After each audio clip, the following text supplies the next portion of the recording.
இப்போ நம்ம கேபேஜ் பொரியல் செய்ய போகிறோம். அதுக்கு 200 கிராம் முட்டைக்கோஸ் கட் பண்ணி எடுத்திருக்கேன். 50 கிராம் வெங்காயம் கட் பண்ணி சின்னதாக கட் பண்ணி எடுத்திருக்கேன். ஒரே ஒரு வரமிளகாய், ஒரே ஒரு குச்சி உருவினது கொத்து, கருவேப்பிலை, அப்புறம் பூண்டு சின்ன பல்லாக இருந்துச்சுன்னா 2 பல்லு பூண்டு, இல்லை பெருசாக இருந்ததுன்னா ஒரே ஒரு பூண்டு சின்னதாக நறுக்கி வச்சுக்கணும். இவ்வளோ தான் நம்மளுக்கு தேவையான இன்க்ரீடியன்ஸு. கூட கொஞ்சம் கடுகு, உளுத்தம்பருப்பு இது தேவை. கடலைப்பருப்பு. கடுகு வந்து சின்ன ஸ்பூனில் 1/4 ஸ்பூன் கடுகு, கடலைப்பருப்பு சின்ன ஸ்பூனில் 1/2 ஸ்பூன் கடலைப்பருப்பு எடுத்திருக்கேன். உளுத்தம்பருப்பு, பாசிப்பயிறு இதெல்லாம் பாசிப்பருப்பு இது தேவையானவங்க 1/4 ஸ்பூன் எடுத்துக்கலாம். நான் வந்து எனக்கு இது 2 மட்டும் போதும், அதனால் இது மட்டும் எடுத்துக்கிட்டேன்.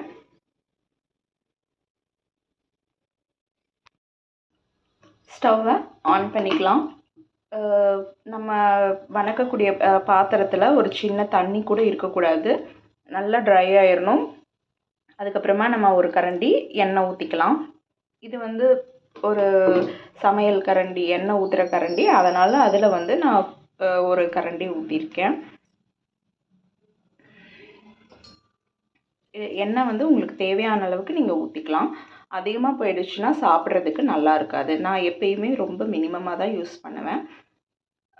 அதில் வந்து நீங்கள் இப்போ எண்ணெய் வந்து நல்லா காஞ்சிடுச்சு. இப்போது கடுகும் கடலைப்பருப்பும் நான் வந்து உள்ளே போடுறேன். நல்லா பொரிஞ்சிட்ருக்கு பாருங்கள். இப்படி போட்டால் தான் காஞ்சிருக்குன்னு அர்த்தம்.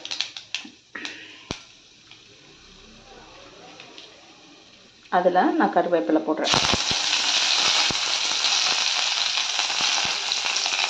எப்பயுமே நான் சொன்ன மாதிரி பூண்டை வெங்காயம் போடுறதுக்கு முன்னாடி முதல்ல பூண்டு தான் உள்ளே போடணும்.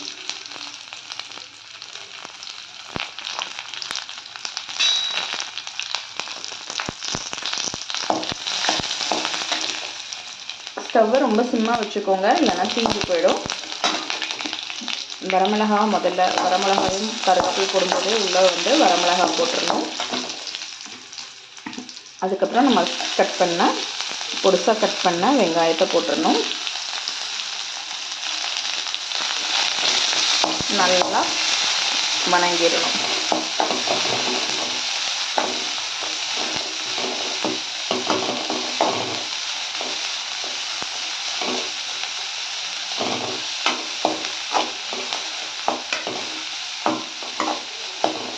காரத்துக்கு அந்த வரமிளகாய் 1 போதுமானது. இப்போது முட்டைக்கோஸ் உள்ளே போட்டுடலாம்.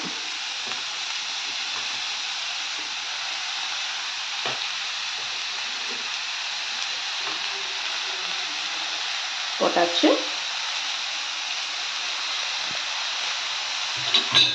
நல்லா வணக்கிக்கலாம். நம்ம என்ன பண்ணலான்னா, இது வந்து இப்படியே வணக்குனா கண்டிப்பாக வணங்கிரும். சால்ட் உள்ளே ஆட் பண்ணி நல்லா வணக்கி அப்படியே நம்ம யூஸ் பண்ணலாம். இல்லை எனக்கு தண்ணி ஊற்றி வேக வைக்கணும்னா கூட நம்ம வேக வச்சுக்கலாம்.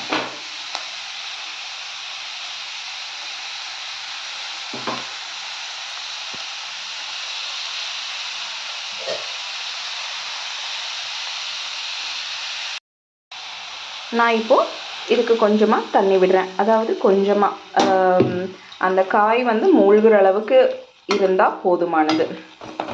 நிறைய விடக்கூடாது, ரொம்ப மினிமமாக. இப்போது நம்ம கட் பண்ண காய்க்கு கரெக்டாக நம்ம டீ குடிக்கிறோம்ல, அந்த டம்ளரில் வீட்டில் டீ குடிப்போம் இல்லையா, அதில் வந்து 1 டம்ளர் தண்ணி ஊற்றலாம்.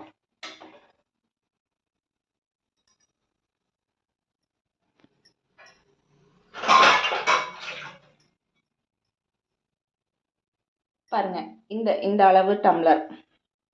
இதில் டீ குடிக்கிற டம்ளரில் இதை விட அதாவது எப்படி சொல்கிறது, நீங்கள் 1/4 லிட்டர் தண்ணி எடுத்துக்கோங்க. அந்த 1/4 லிட்டர் தண்ணியில் பாதி அளவாக எடுத்துக்கோங்க.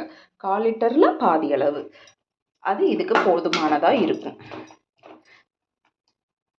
நம்ம என்ன பண்ணலான்னா, அடுத்தது இதை வந்து உப்பு நம்ம தேவையான அளவுக்கு நம்ம போட்டாச்சு. இப்போ என்ன பண்ணலான்னா, இந்த காய் வந்து ஒரு பிளேட் எடுத்துகிட்டு இதை இப்படி மூடி வச்சிடலாம். இப்படி மூடி வச்சுட்டு சிம்மில் வச்சிட்டோன்னா இந்த சைடில் இருக்கிற காயெல்லாம் வந்து ஒட்டாமல் இருக்க இதெல்லாம் எடுத்து விட்டுட்டு ஒட்டிகிட்டு இருக்கிறதெல்லாம் எடுத்து முதல்ல எடுத்து உள்ளே போட்டுட்டு அதுக்கப்புறமா பிளேட்டை போட்டு கம்ப்ளீட்டாக இதை எடுத்துட்டு அப்புறமா மூடி வைக்கணும். அப்போ தான் எல்லாம் நல்லா வேகும். அவ்வளோதான். இதை வேக வச்சு நம்ம ஒரு ரொம்ப சிம்மில் வச்சுட்டு ஒரு 5 மினிட்ஸ் விட்ட பாருங்கள். நம்ம வந்து இப்போது வேகிறதுக்கு முட்டைக்கோஸை போட்டாச்சு. இப்போ தேங்காவை வந்து நல்லா துருவிக்கணும். இருக்கிற தேங்காவை ஒரு 25 கிராம் நம்ம தேவைக்கு ஏற்ப நம்ம வந்துட்டு தேங்காவை துருவிக்கலாம்.